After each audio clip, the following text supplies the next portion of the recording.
পায়ে হেঁটে হজ করার জন্য মক্কা শরীফ রওনা দিলেন নাটোরের দুলাল ভাই। দেখেন ভিডিওটা। কেউ যদি বলে যে এটা দুলাল ভাইয়ের বিকাশ নাম্বার, রকেট নাম্বার কিংবা ডাক বাংলা নাম্বার কিংবা কোনো ব্যাংকের অ্যাকাউন্ট, কেউ কোনো টাকা পয়সা দিবেন না। কোনো টাকা পয়সা দিলে আপনাদের এটা হবে ভুল।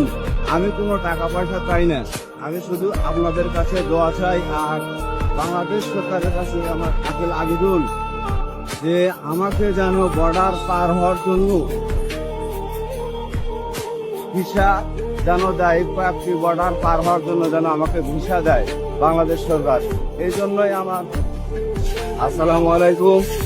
প্রথমে আপনাদের কাছে আমার সালাম রইল, আসসালামু আলাইকুম। দেশে এবং দেশের বাইরে আপনারা যে যেখান থেকেই দেখতেছেন এবং আমাদের বাংলাদেশের কৃতি সন্তান আলিফ মাহমুদ ভাই, তাকে স্মরণ করে বলছি আমার জন্য একটু দোয়া করবেন। আমি যেন হজে যাওয়ার জন্য বের হয়েছি, সে কাজটা যেন আমার সফল হয়। আর আপনাকে রিকোয়েস্ট করছি, আপনি আমাদের বাংলাদেশ সরকারের কাছে একটু আবেদন করবেন, আমাকে যেন সহযোগিতা করে। এছাড়া আর আমি দ্বিতীয় কিছু চাই না। আমাকে যেন এই কয়েকটা রাষ্ট্র পার হওয়ার জন্য যেন কোনো সমস্যা না হয়, এজন্য কোনো বর্ডারে যেন আমাকে আটকানো না হয়, সেজন্য সবার কাছে আমি দোয়া চাই, উন্মুক্ত চাই।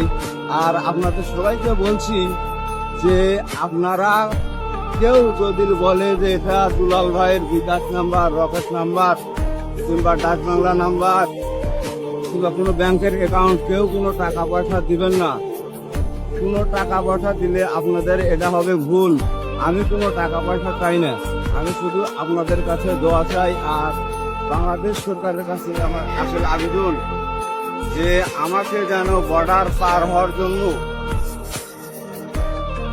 ভিসা যেন দেয়, কয়েকটি বর্ডার পার হওয়ার জন্য যেন আমাকে ভিসা দেয় বাংলাদেশ সরকার। এই জন্যই আমার আবেদন। আর এই কথা বলে আমার বক্তব্য শেষ। আসসালামু আলাইকুম। আমার জন্য সবাই দোয়া করবেন, আমি সবার জন্য দোয়া করি।